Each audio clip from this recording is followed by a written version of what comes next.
Assalamualaikum warahmatullahi wabarakatuh. Perkenalkan, nama saya Aprilia Arfani. Nama saya Maida Zainal Oktarisa. Di sini kami berdua akan mempresentasikan tentang pengaruh sistem pengendali internal dan audit internal terhadap pelaksanaan Good Corporate Governance.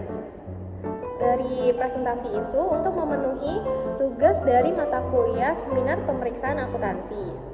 Kita lanjut ke materi yang pertama. Nah, untuk materi yang pertama ini ada abstrak, di mana peneliti ini meneliti fenomena yang viral belakangan ini, yaitu masalah Good Corporate Governance yang masih belum sepenuhnya terrealisasi oleh lembaga-lembaga milik negara, khususnya di Kota Bandung.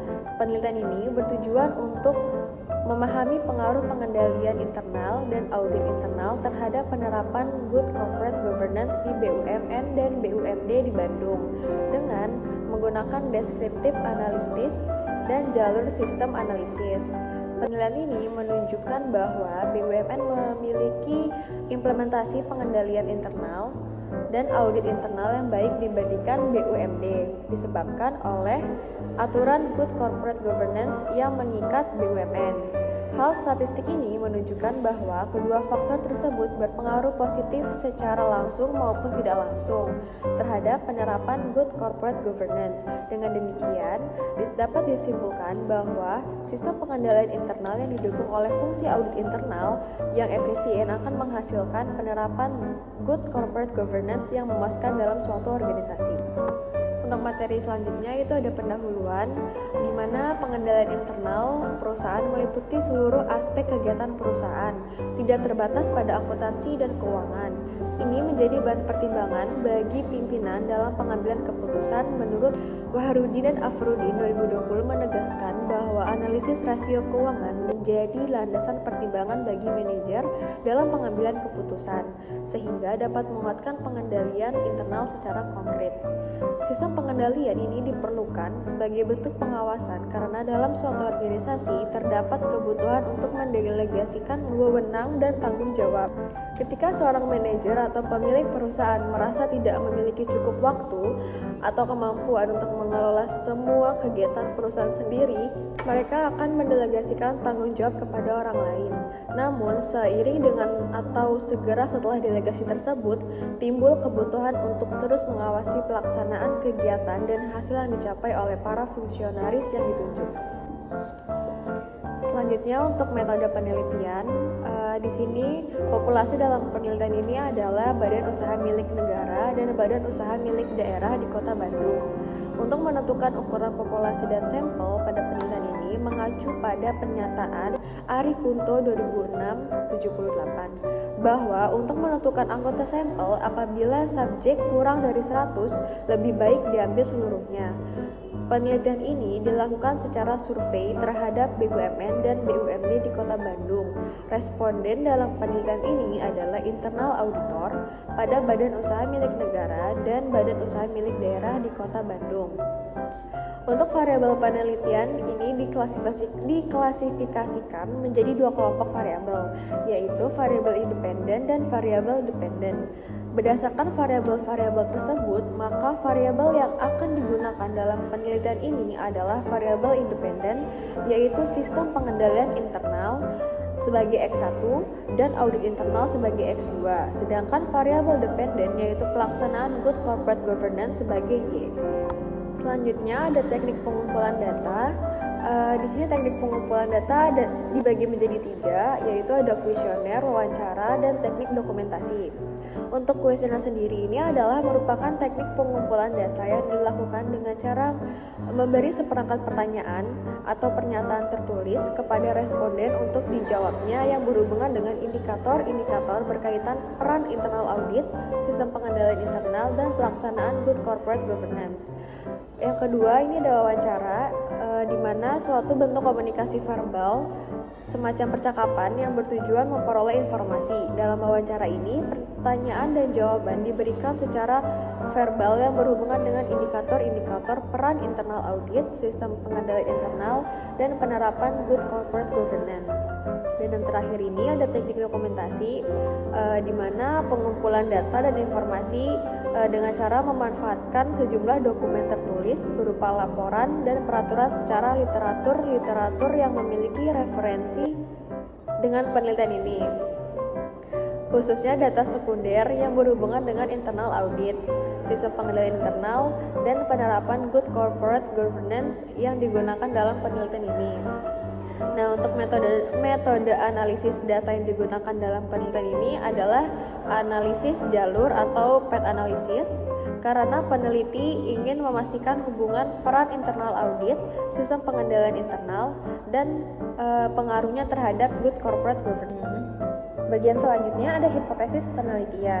Penelitian ini mengajukan hipotesis bahwa sistem pengendalian internal dan audit internal ini memiliki pengaruh yang positif terhadap pelaksanaan good corporate governance. Hipotesis utamanya adalah bahwa peningkatan efektivitas sistem pengendalian internal dan audit internal ini akan meningkatkan kualitas dari pelaksanaan GCG di perusahaan-perusahaan. Selanjutnya ada analisis dan hasil pembahasan. Penelitian ini menggunakan metode descriptive analysis dengan teknik analisis jalur.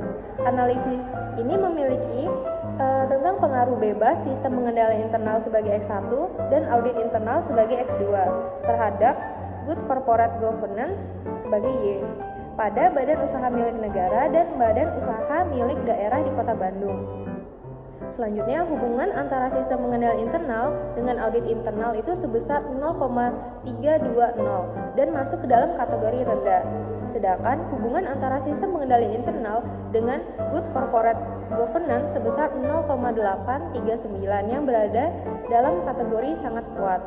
Adapun hubungan antara audit internal dengan GCG berada dalam kategori sedang dengan nilai 0,571. Hasil menunjukkan bahwa sistem pengendalian internal memiliki pengaruh positif sebesar 61,4% terhadap pelaksanaan GCG.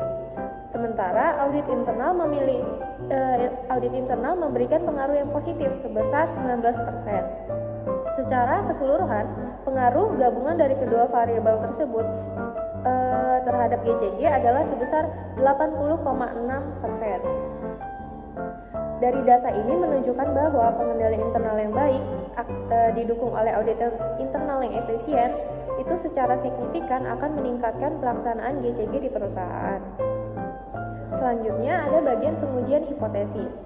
Pengujian hipotesis dilakukan melalui analisis statistik yang mengkonfirmasi bahwa kedua variabel independen yaitu sistem pengendalian internal dan audit internal ini secara signifikan mempengaruhi variabel dependen yaitu good corporate governance. Analisis menunjukkan bahwa hipotesis yang diajukan ini diterima dengan tingkat kepercayaan yang tinggi.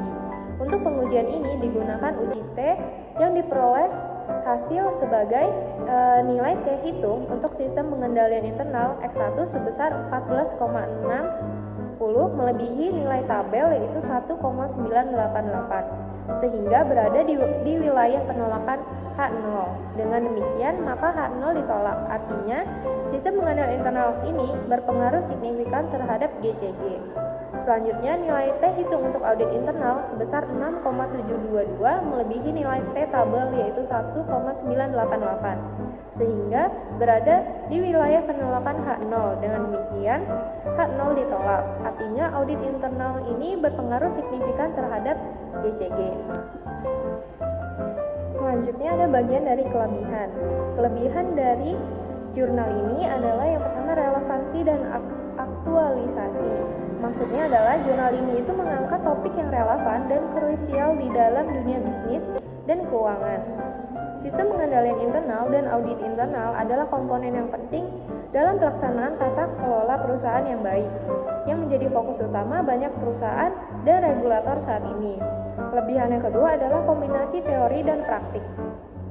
Maksudnya, jurnal ini menggabungkan aspek teoritis dan praktis yang memberikan pembaca wawasan yang mendalam tentang prinsip-prinsip pengendalian internal dan audit internal, serta bagaimana keduanya ini mempengaruhi tata kelola perusahaan. Hal ini membuat jurnal ini menjadi berguna bagi akademis dan praktisi di bidang ekonomi, manajemen, dan akuntansi.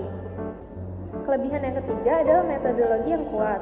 artikel dalam jurnal ini menggunakan metodologi penelitian yang kuat dan valid, termasuk analisis statistik yang menyeluruh untuk menguji hipotesis dan menarik kesimpulan. Hal ini memberikan kredibilitas dan kepercayaan terhadap hasil penelitian yang dipresentasikan. Selanjutnya, kelebihannya itu implikasi manajerial. Penelitian ini tidak hanya bermanfaat secara akademis, tetapi juga memberikan implikasi praktis bagi manajemen perusahaan. Dengan memahami pengaruh sistem pengendali internal dan audit internal terhadap tata kelola perusahaan, manajer dapat mengambil langkah-langkah yang tepat untuk memperbaiki sistem mereka dan meningkatkan kinerja perusahaan. Kelebihan yang terakhir yaitu kontribusinya terhadap literatur. Jurnal ini berkontribusi yang signifikan terhadap literatur yang ada di bidang pengendalian internal, audit internal, dan tata kelola perusahaan. Temuan penelitian ini dapat menjadi referensi bagi penelitian lebih lanjut dan memperkaya pengetahuan di bidang ini. Selanjutnya ada kelemahan dari jurnal ini. Yang pertama ini ada keterbatasan sampel, di mana jika penelitian ini menggunakan sampel yang terbatas dalam jumlah atau wilayah geografis, hasilnya mungkin tidak dapat digeneralisasi untuk semua perusahaan atau industri. Keterbatasan ini dapat mempengaruhi validitas eksternal dari temuan penelitian. Selanjutnya yaitu metodologi penelitian. Nah, meski menggunakan metodologi penelitian yang kuat ini, tidak menutup kemungkinan adanya keterbatasan dalam desain penelitian atau teknik analisis yang digunakan. Misalnya, jika penelitian ini hanya menggunakan metode kuantitatif, mungkin tidak menangkap nuansa dan kompleksitas yang dapat diungkapkan melalui metode kualitatif.